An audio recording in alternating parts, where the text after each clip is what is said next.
हम भाग्यशाली हैं कि ऐसे नेतृत्व के साथ हमें काम करने का मौका मिला है जो कन्याकुमारी से लेकर कश्मीर तक और गुजरात से लेकर आसाम तक इस देश में कोई ऐसा नेता नहीं हुआ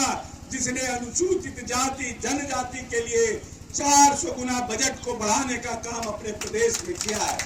अनुसूचित जाति जनजाति का बजट इतना बढ़ाने का काम नहीं किया जो काम माननीय नेता नीतीश कुमार ने इस प्रदेश बिहार में करने का काम किया है। जो अनुसूचित जाति जनजाति के हमारे नौजवान साथी हैं उनसे आग्रह और अपील करते हैं कि जो समाज मुसलमानों का है, बौद्धिस्टों का है, ये सब हमारे पूर्वज है। हमारे नेता का कहना है कि जब तक समाज में प्यार रहेगा, मिल्लत रहेगी, आपसी भाईचारा रहेगा, गंगा जमनी संस्कृति रहेगी, जब तक ईद और दिवाली हम एक साथ मनाने का काम करेंगे,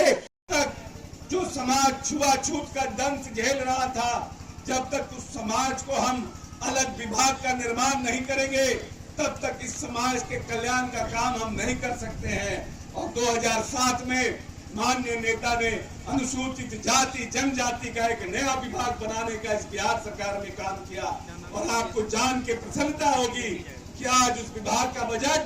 2215 करोड़ रुपया मात्र था। तो जो नेता बड़ा होता है, दूरदर्शी होता है, वो बजट का प्रावधान करता है, उसको लिए योजनाओं का निर्माण करता है और उसको जमीन पर उतारने का काम करता है। हम भाग्यशाली हैं कि ऐसे नेतृत्व के साथ हमें काम करने का मौका मिला है जो कन्याकुमारी से लेकर कश्मीर तक और गुजरात से लेकर आसाम तक इस देश में कोई ऐसा नेता नहीं हुआ जिसने अनुसूचित जाति जनजाति के लिए 400 गुना बजट को बढ़ाने का काम अपने प्रदेश में किया है। आजादी के बाद कोई प्रदेश का कोई दलित मुख्यमंत्री भी अपने कार्यकाल में अनुसूचित जाति जनजाति का बजट इतना बढ़ाने का काम नहीं किया जो काम माननीय नेता नीतीश कुमार ने इस प्रदेश बिहार में करने का काम किया है। क्योंकि वो 92% जो अनुसूचित जाति और जनजाति के लोग हैं, जब तक उनको हम मुख्य धारा में नहीं लाएंगे तब तक हम अनुसूचित जाति जनजाति का कल्याण नहीं कर सकते हैं और बिहार के 21वीं सदी का बिहार हम नहीं बना सकते हैं। साथियों, माननीय नेता यहीं पर नहीं रुके। जब 2005 में आए तो उन्होंने इस प्रदेश में सर्वे कराया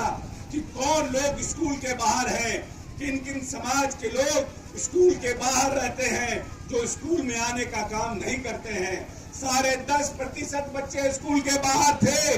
और उनमें जब माननीय नेता ने सर्वे कराया तो पता चला कि महादलित के बच्चे, अनुसूचित जाति जनजाति के बच्चे, अति पिछड़े के बच्चे और अल्पसंख्यक के बच्चे हमारे स्कूल के बाहर हैं। 25,000 प्राथमिक विद्यालयों का निर्माण महादलित टोलों में करने का काम माननीय नेता ने किया और 2.5 लाख से ज्यादा अतिरिक्त वर्ग कक्ष का निर्माण उन्होंने कराया। और आपको जान के प्रसन्नता होगी कि अब मात्र 0.5% बच्चे स्कूल के बाहर रह गए हैं, जिनको भी लाने का कार्यक्रम माननीय नेता ने बनाया हुआ है। और माननीय नेता ने इसको लाने के लिए इस प्रदेश में तालमी मरकज और टोला सेवकों का निर्माण किया और उसके माध्यम से उन बच्चों को स्कूल में लाने का काम किया। उन्होंने सर्वे कराया और उन्होंने माना कि जो गरीब लोग होते हैं, जिनकी बच्चियां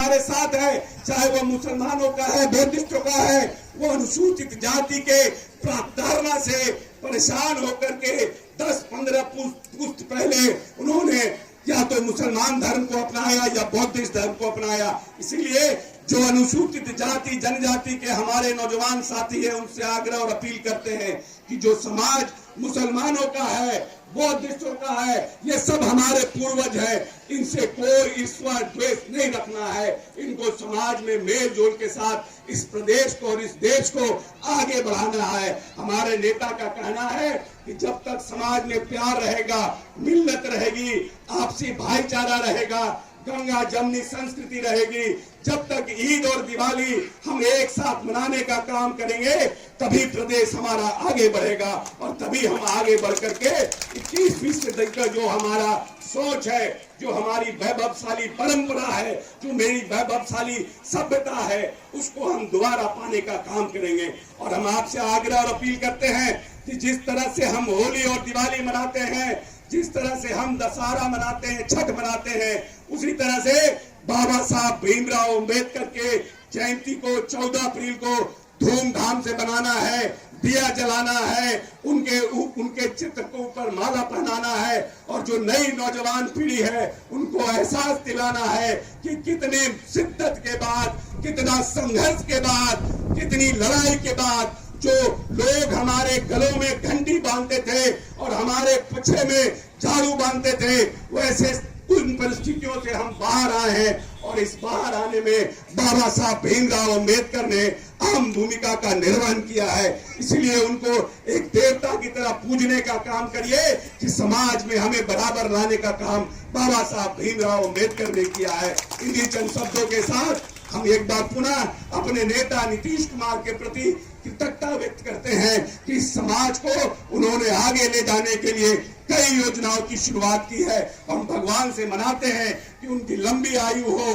उनकी सरपरस्ती हम लोगों पर बनी रहे, जिससे हमारे समाज के लिए नित्य नई योजनाओं का वो निर्माण करें और मेरा समाज जो अनुसूचित जाति जनजाति अति पिछड़ों का समाज है, महिलाओं का जो समाज है, वो आगे बढ़े। जय भीम, जय नीतीश कुमार, जय बिहार।